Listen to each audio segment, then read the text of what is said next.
Hey, Sal, we must have been through this 50 times already. And we'll go through it another 50 if that's what it takes. 9:30, lights out. God begins his rounds. How we doing tonight, Ferguson? Family good? Doing great, Mr. DeLuca. My boy Tommy, he's almost 6 now. Ain't that swell? Oh yeah, I've got a feeling little Tommy ain't gonna see his father again. Anyway guys, this is my solo high round strategy guide for the Black Ops 2 Zombies map, Mob of the Dead. Now you'll see here we've got a double points in the starting area in that cell, we can't access that, but if you zap this thing here in the afterlife it will unlock the cell, and then what you want to do is revive your body. So, this particular strategy for the start is a really good one for getting a lot of points, and that's where one of the little bottles is for the musical Easter egg, by the way. But this strategy is going to allow us to get a ton of points early on to get stuff done early, because the earlier you get things done in this map, the easier it is going to be for you to set yourself up for the high rounds. So I'm just waiting for the zombies to break in, and when they're just about to step into windows, what I'm going to do is grab that double points. And some people like to leave this till round 2 or 3, but I think you'll agree after watching this that this is probably the best way to do it in solo at least. So we're going to get the 40 points off boarding up the windows here to start with. Then we're going to let them come in, shoot and stab, the usual zombie Slayer stuff that we're all used to for building up points early on here. Because we've got the double points, obviously we're getting a ton of points here off these zombies. Now importantly, leave the last zombie unharmed and then head through this direction where the M14 is. Now what we need to get is the Wardens Key. Now it can spawn on that rope just there. You go into the afterlife to access that, but what we're going to do in this area is open that door down into the shower area. So you need to basically click on this thing here to go into the afterlife, and that will allow you to access these portals that are throughout the map. Now if you come into this one, you don't need to go up the parkour thing, you just need to look up and zap that one up there, and that opens up the door. This one here is for another double points, and then just revive yourself because that's all you can do in that area. Okay, so we've opened up the showers area. Now what we need to do is go through and find the Warden's Key. We have to open up this door for 1,000 points. And if you come down here right to the end, near the entrance to the Warden's office, you'll see the key location. It will spawn in one of either of those two locations. Now that door to the Warden's office is closed. We need to power that. Once again, going into the afterlife here. And what you want to do is levitate up into this portal up here and zap the panel there. That will open the door. That will drop the key down, I should say. And then you want to come down these stairs, and that will open the door into the Warden's office. Now, while you're in the afterlife, go right down the end of this corridor. You'll have time if you do it quickly enough, and you'll be able to open up another double points. And sometimes there's a max ammo there in multiplayer as well. We're going to head through here to do the speed collar. So that is everything that we can power while we're in the afterlife in this area is done. And you do start off with 3 afterlives in solo. In multiplayer you only have 1 at the start, but you gain 1 per round. So we're going to grab the key for the Warden's Key, I should say. Sorry guys. And what we use that for is a couple of things in the map that we need to unlock. So the first thing we're going to do, and this is important that you do this on round 1 if you want to get the most possible points early on here, is come down here into the showers. Right at the end here there's a laundry room. Open that with the Warden's Key, and obviously the Warden enjoys washing. I don't know why he would have a key to this, but to activate the washing machine, what you need to do is go down the end here and use your last afterlife on this thing here. And then what you want to do is head back to the laundry area, and there is another of those nodes or whatever you want to call them that you need to power up to activate or enable the activation of the washing machine. Now the washing machine basically will provide you with a part for the plane. Now the storyline behind this map is they have a plan to escape building a plane and flying off the roof. Okay, so we're going to see how that's done, but we're going to click on the washing machine. Now that will start spraying steam everywhere, and it will also lock you in this showers area. You can't exit until the washing machine has finished its cycle. Now what you want to do here, if you want to get the most possible points, is don't kill any zombies yet. You want to group them all up and just avoid them and things like that. And what we're going to do is wait until the washing machine finishes. Then we're going to grab the part for the plane, which is the sheets or the uniforms, the clothing, whatever you want to call that, that's in the washing machine there. It forms part of the wings, so we'll grab that for later.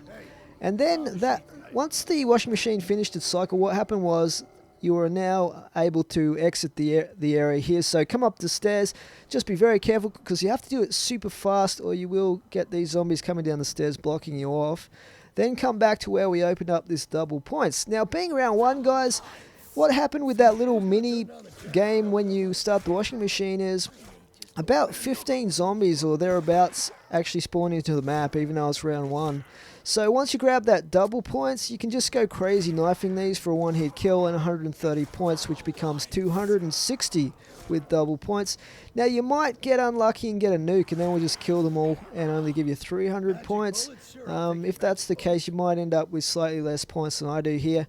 But you can see here that we're going to leave the last zombie again here at round one. And what I'm going to do is basically finish off the last couple that are here. All this double points is still going for us. And you can see I've almost got 5,000 points. In fact, I have got 5,000 points despite having bought the door up here for 1,000 points and the other door out of the starting area. So it's a really, really good strategy, guys, for getting a boost early on with your points. Okay, what we're going to do now is head back through the starting area here. This door automatically opened when we opened the very first one.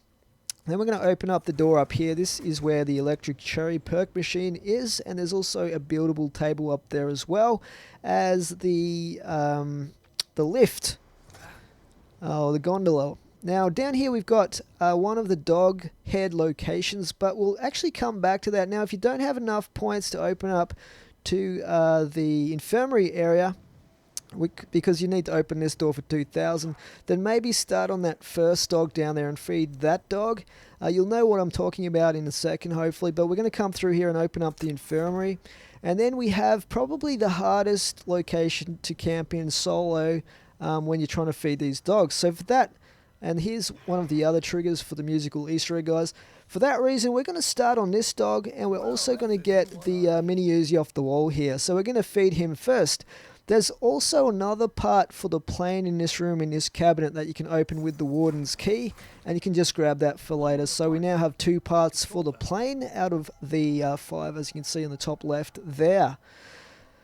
Alright, so basically when you're feeding these dogs, it's important to keep in mind the dog will only suck up and eat the zombie bodies if his mouth isn't full. Otherwise, if he's full when you kill another zombie, he'll just leave the body there and you'll have to kill more than you would normally. So the most efficient way is just to wait till he's finished. If it's possible, you might end up getting swarmed by zombies and you have to kill some. And then just drip feed him zombies. It takes about 6 or 7 zombie bodies before he's had enough, and then he'll disappear and there'll be a red glow on the wall where his head is, and you can move on to the next dog. Now what this is going to do for us is it's going to unlock one of the coolest melee weapons we've ever seen in Black Ops 2 Zombies. There's another one that is probably even cooler that we're going to unlock a little bit later in this playthrough as well, believe it or not, but this one is pretty awesome to get, and you need it to do the Easter egg and various other things as well. So I'm gonna feed the rest of these zombies to the dog. Just gonna leave the nuke here and try and avoid bumping into that. This mini Uzi is a pretty good war weapon. What's weird about this map is they have the same war weapon in more than one location throughout the map for some reason. So you can see that that dog is being satisfied and has eaten enough zombies. So we've got 2 other dogs to do. We're going to head down to that first one that we saw and feed that one next. Now at this point I only have the mini Uzi and the pistol in terms of weaponry, but that's plenty because it's still only round 2 at this point. So just to save my points, I'm going to head around the long way back through the starting area. There is another door you can open, it's a shortcut, but if you want to save your points early on, you can just leave that shut and come back the long way. Now that zombie must have been a bit injured because it did bleed out and the round restarted. So what we're going to do while we're up here in this area, well, I was thinking about actually going into the afterlife, but what I'm going to do is, because I want the zombies to spawn in here a bit gradually, is we're just going to drop down here and we're going to start feeding the dog zombie bodies while we're down here. Now it's actually easier if you have kept that other gate closed in this early stage while you're feeding this dog, because you can kind of back yourself up and camp back there if you need to, or right next to the dog's head as well. So I'm just weakening this zombie and then we'll stab him for the kill, and that will start the dog's dinner. Okay, so I'm getting a little bit swarmed here, and I did go down at this point because I didn't have Jug, and probably should have cleared out a few more of that, but it doesn't really matter too much because I didn't have any perks to lose or anything like that. And actually I'm using the opportunity while I'm in the afterlife to come up here and power the electric cherry machine and also the gondola, which is a really quick way of getting down to where Juggernog is. You'll see that later. Okay, so we're back basically where we were before, and we're just going to finish feeding this dog.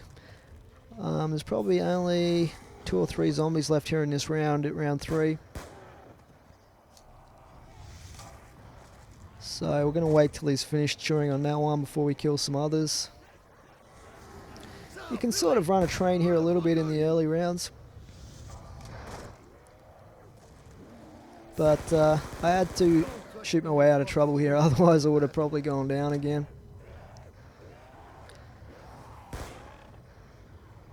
Now the zombies do have to be in this area here, like in line of sight of this dog for him to eat them, otherwise they're just going to lay on the ground back where you killed them. And we get max ammo here, which was pretty awesome.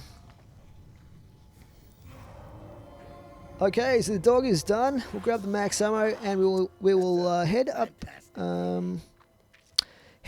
the stairs to the gondola, and we're going to actually call that and take that. Well, actually, we don't need to call it. We're going to just take it down for 750 points, and this is definitely the quickest way to get to Jug, guys, early in the game. So this is a really cool map. I've been really enjoying playing Mob of the Dead. It's got a lot of replayability to it. And here's another afterlife area. So we'll go into the afterlife here, and we will unlock Jug, which is just around next to that that thing that we electrocuted ourselves on. So there it is there. And revive. So we've run out of afterlives, but I'm going to get Jug here, and this is exactly where we want to be for the next dog that we have to feed down here on the docks area. So I'm just waiting for the other zombie to come in, and this is a gate here that we can unlock with the Wardens Key, and that'll give us access to another part for the plane, but we do need to use the afterlife to get that part, so I'm not going to get that right now for you guys, but I'm just waiting to get my afterlife back at the next round, and we'll do it now. So when we power up this thing here, what that does is open the gate to where the part is located, and then you can revive yourself and go in and grab that. Now if you're playing co-op, guys, you need to have you basically need to have 2 players do that step, because in multiplayer, for whatever reason, when you zap that, the door will close behind you when the other one opens to where the part is.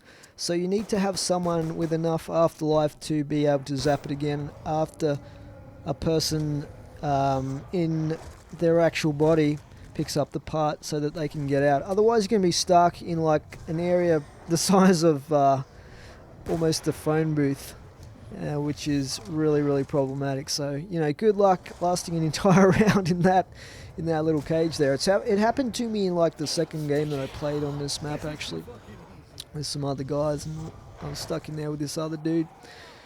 So that kind of sucks. So yeah, we're just doing the same thing here. We get a nuke, which is actually pretty unfortunate. It means that the round's going to end. If we hadn't got that nuke, we probably could have done things a little bit quicker, actually, than even we do them already pretty quickly in this playthrough. But there are a ton of drops in these Black Ops 2 Zombies maps. You get heaps of drops. It's just crazy, the amount of drops that they put in compared to some of the older, like World at War and Black Ops Zombies. So I'm just going to wait for this guy to get a little bit closer before I kill him so that he can get eaten by the dog. Kill this guy first. Now you can see a buildables table up the end of this alleyway, and it's worth mentioning here that unlike in the other Black Ops 2 maps where you can build items on those buildables tables, like Transit for example, and Die Rise, those tables are not specific to a particular item. You can choose to build one of the buildables on any of the 3 buildables tables, any of them that basically suits where you want to have the item. So that's a pretty cool thing. There's 2 items you can build on those tables, and there are 3 tables, so there's 1 spare location. Okay, so we've finished feeding the 3 dogs. Now we can go back and start to think about opening up the area where we actually pick up our reward, which is the Hell's Retriever Tomahawk, the melee weapon I was referring to earlier. And this is really, really good in these early rounds, and it has a number of functions I'll talk about when we get it and start using it.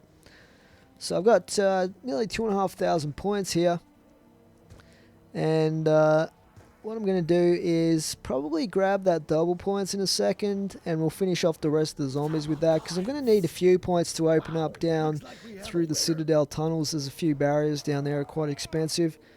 And we'll probably be, hitting the box eventually and stuff like that. So I'll go for some headshots here, and we get a max ammo, which is pretty good. I didn't really need it at this point, but I'm not going to complain. Okay, just the last couple of zombies now. Okay, I'm going to grab that max. Okay, got it a little bit too early there, didn't quite get the full benefit, but doesn't really matter. There's a couple of areas where you can buy ammo for this Uzi anyway. So that's the last zombie. We're going to leave him, of course, as per always, so we can get stuff done.